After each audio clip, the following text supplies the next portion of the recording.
Yes, what's up mga ka-updates? Pag-usapan naman natin ang laban ng Kate Thorman laban kay Tenzu na magaganap ngayong March 30, 2024. Maraming nagsasabi na matatalo lang daw itong si Kate Thorman dahil hindi daw ito tiglalaban, at may nagsasabi pa nga na para siyang Halley's Comet na kailangan pa ng ilang taon para lumabas.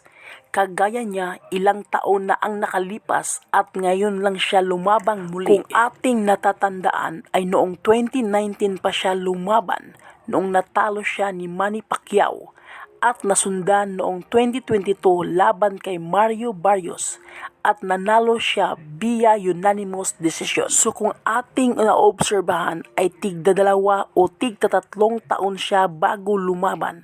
Kaya siguro nasabi na isang netizen na para talaga siyang isang Halley's Comet. Sa kabilang dako naman mga ka-updates, 2 buwan na lang ang ating hihintayin para sa laban ng Naoya Inoue at Luis Nery.